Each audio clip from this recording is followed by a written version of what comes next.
ఇవేవి చెప్పలే. కాంగ్రెస్ పార్టీని ఈ దేశంలోనే లేకుండా చెయ్యాలి అని వారు అంటున్నారు. కాంగ్రెస్ ముక్త్ భారత్ అంటున్నాడు. నేను అడుగుతున్నా, కాంగ్రెస్ ముక్త్ భారత్ అంటే మేము ఇచ్చిన రిజర్వేషన్లు రద్దు చేయడమే కదా? కాంగ్రెస్ ముక్త్ భారత్ అంటే మేము ఇచ్చిన తెలంగాణను అవమానించడమే కదా? దీనికోసం నరేంద్ర మోడీ గారు 7 విమానాలు వేసుకొచ్చి మెదక్ జిల్లాలో మీటింగ్ పెట్టి మనల్ని తిట్టిపోతాడా? ఇదే కాదు, నేను ముఖ్యమంత్రి అయిన తర్వాత వారిని కలిసిన. హైదరాబాద్ నగరానికి మెట్రో రైలు కావాలి, మా నగరం విస్తరించింది, విశ్వ నగరం అయ్యింది, దీనికి మెట్రో రైలుకు అనుమతులు ఇవ్వండి, నిధులు ఇవ్వండి అన్న. అనా పైసి ఇవ్వలే, ఆ మాట ఊసెత్తలే. మూసీ రివర్ ఇవాళ మురికి కూపంగా మారింది. హైదరాబాద్లో ఉండే కాలుష్యం అంతా మూసీ చెరువులోనే, మూసీ రివర్లోనే పోతుంది. దాన్ని ప్రక్షాళన చేసి మూసీ రివర్ ఫ్రంట్ చేయాలి, మూసీ రివర్ డెవలప్మెంట్ ఫ్రంట్ కావాలి అని అడిగిన. ఏమాత్రం ఇయ్యలేదు.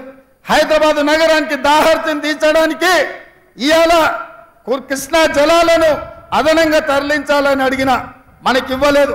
పాలమూరు రంగారెడ్డి ఎత్తిపోతల కోసం 90 టీఎంసీల నీటి కేటాయింపులు జరగాలి, కర్ణాటకను ఒప్పించి మా నీళ్లు మాకు కేటాయించండి అని అడిగిన. ఆ మాట కూడా మాట్లాడలే.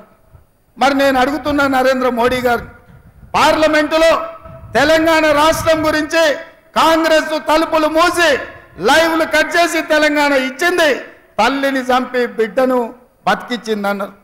తెలంగాణను అవమానిస్తావు, తెలంగాణకు నిధులు ఇవ్వవు, తెలంగాణకు నీళ్ళ కేటాయింపులు ఇవ్వవు. ఇవేవి చేయకపోను ఇవాళ ధైర్యంగా వచ్చి తెలంగాణలో ఓట్లు అడుగుతున్నాడు నరేంద్ర మోడీ గారు. మేము కుట్ర చేయలేదంటుండు. నేను మీడియా మిత్రుల ద్వారా ఇవాళ చెప్పదలుచుకున్నా, సాయంత్రం 5 గంటలకు హైదరాబాద్లో ప్రెస్ మీట్ పెట్టి ఏ విధంగా రాజ్యాంగాన్ని రద్దు చేయాలనుకున్నారో, రాజ్యాంగాన్ని రద్దు చేయడం ద్వారా, రాజ్యాంగాన్ని సమూలంగా మార్చడం ద్వారా ఎట్లా రిజర్వేషన్లు దెబ్బతీయాలనుకున్నారో ఆధారాలన్నిటిని కూడా 5 గంటలకు మీడియాకు విడుదల చేస్తా. దేశ ప్రధానమంత్రిగా అబద్ధాలు చెప్తున్నారు నరేంద్ర మోడీ గారు. మీ స్థాయికి, మీ హోదాకు ఇది తగదు. ప్రధానమంత్రి గారు, మీరు మీ పార్టీ 2000 సంవత్సరంలోనే రాజ్యాంగాన్ని సమూలంగా మార్చడానికి కమిషన్ను నియమించిండ్రు, మీరు గెజిట్ నోటిఫికేషన్ ఇచ్చిండ్రు. సాయంత్రం 5 గంటలకు 2000 సంవత్సరంలో రాష్ట్రపతి ప్రసంగంలో రాజ్యాంగం మార్పు గురించి బీజేపీ ప్రభుత్వం ప్రస్తావించింది, పార్లమెంటులో ప్రకటన చేసింది. ఈ వివరాలన్నిటిని కూడా ఈరోజు దేశ ప్రజలకు నేను విడుదల చేయదలుచుకున్నా.